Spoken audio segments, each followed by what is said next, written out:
Assalamualaikum warahmatullahi wabarakatuh and a very good day.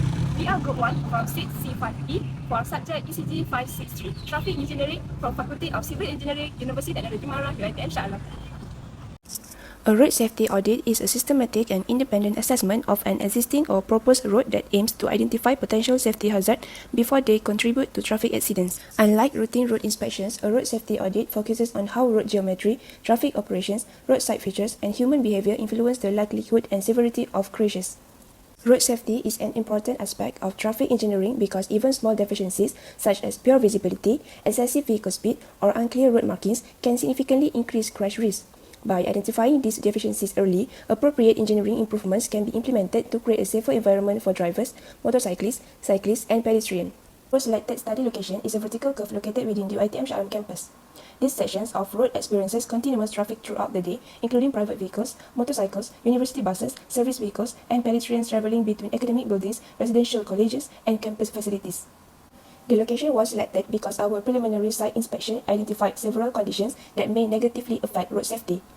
These observations indicate that the road deserves a more detailed investigation to determine whether its existing conditions meets accepted engineering practice and provides a safe traveling environment for all road users. The first issue identified is the presence of relatively high vehicle speeds. During our initial observations, many vehicles appeared to travel faster than the appropriate speed for a road section with limited forward visibility and frequent pedestrian activity. Excessive speed reduces the time available for drivers to detect hazards, increasing stopping distance, and raises the severity of collisions if an accident occurs. The second issue involves pedestrian conflict.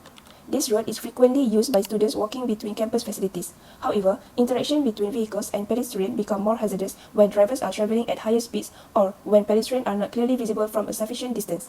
This creates potential conflict points, particularly during busy periods when both pedestrians and movement increase. Another concern is the condition of the road markings. Several pavement markings were observed to be faded and less visible. Clear road markings play an essential role in guiding drivers, defining traffic lanes, and warning road users of approaching hazards. When these markings deteriorate, especially during rainy weather or at night, drivers may experience reduced lane guidance and awareness, increasing the possibility of unsafe moves. In addition, we observed that the existing road signage may not provide sufficient warning for approaching drivers. Warning signs are important because they allow drivers enough time to recognize upcoming road conditions and adjust their speed or driving behavior accordingly. Limited or unclear signage may reduce driver awareness, particularly for drivers who are unfamiliar with this section of the road. Finally, roadside vegetation was found to obstruct visibility at certain locations along the road. Trees are overgrown. Vegetation can reduce the available sight distance by blocking a driver's view of pedestrians, approaching vehicles, or other potential hazards. Adequate sight distance is one of the fundamental requirements in road design, as it allows drivers sufficient time to perceive hazards, make decisions, and stop safely when necessary. These 5 issues, which are high vehicle speed, pedestrian conflict, faded road markings, insufficient signage, and trees obstructing visibility, form the basis of our road safety audit. To evaluate these concerns objectively, our group carried out a series of field investigations, including traffic observation, speed studies, road condition assessment, and site measurement. The findings from this investigation will be presented and analysed in the following section of this presentation. I will now hand over the presentation to Member 2, who will explain the field investigation methods, equipment used, and the procedure carried out during our site study. Assalamualaikum and good day everyone. In this section, I will explain the field investigation conducted at our selected study location.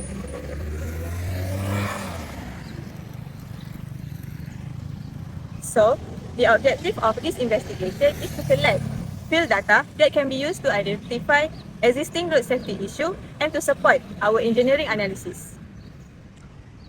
Our investigation began with a preliminary site observation. During this stage, we inspect the overall road environment without taking any measurement.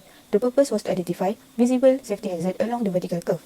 Based on our observation, several potential issues were identified. Firstly, the decreased vertical curve limit the driver's forward visibility, especially when approaching from the downhill section. Secondly, vehicles were observed traveling at relatively high speed in this area. We also noticed that warning sign and pavement marking could be further improved to better alert driver before entering the curve.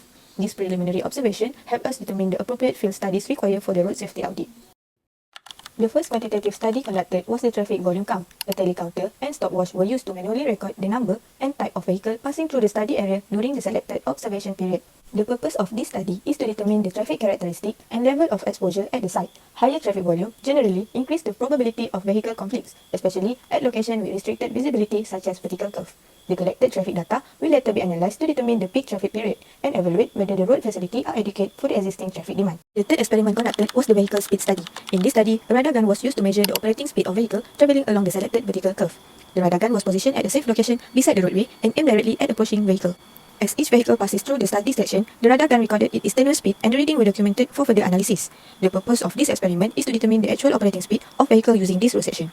Vehicle speed is a critical factor in road safety because it affects driver reaction time, stopping distance, and the severity of crashes. At a crisp vertical curve, excessive speed can further reduce the driver's ability to react safely due to the limited sight distance.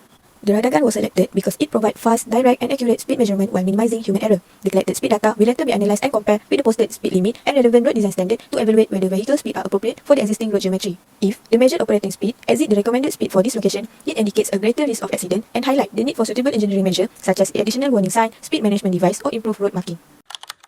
We also measured several geometric characteristics of the roadway including the lane width, shoulder width, and approximate dimension of the vertical curve. These measurements are necessary to evaluate whether the road geometry complies with the recommended value provided in the relevant road design guideline. Adequate lane and shoulder width contribute to safer vehicle maneuvering, while appropriate vertical curve geometry help improve overall driving comfort and road safety. Finally, a road safety audit checklist was complete to assess other road safety components.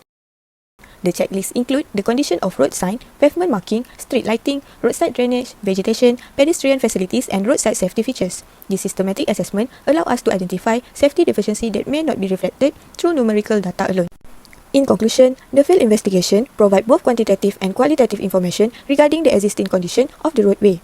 The collected data will be analysed in the next section and compared with relevant engineering standards to determine whether the current road facility provides an adequate level of safety for all road users. Here I will discuss the traffic volume and spot speed study conducted near bus stop Tatai on 3 July 2026 from 9 am until 10 am. During the 1-hour observation period, a total of 411 vehicles were recorded consisting of 212 cars and small vans, 193 motorcycles and 6 small goods vehicles, while no buses or heavy vehicles were observed. After converting the traffic data into passenger car units (PCU), the traffic volume was calculated as 368.75 PCU per hour, with an estimated annual daily traffic of 9,864 vehicles per day. The result indicates that cars and motorcycles are the dominant road users in the study area. For the spot speed analysis, 100 vehicles were collected using the automatic method. Most vehicles travel within the speed range of 30 to 39 km per hour, indicating a relatively stable traffic flow. The percentile speed obtained were 18.39 km per hour for the 15th percentile, 32.92 km per hour for the 85th percentile, and 41.17 km per hour for the 98th percentile. At a 95% confidence level, the average vehicle speed in the study area is estimated to be between 30.12 km per hour and 32.48 km per hour. Overall, the findings show that the study of area experienced moderate traffic congestion with controlled vehicle speeds and no significant congestion issued during the observation period.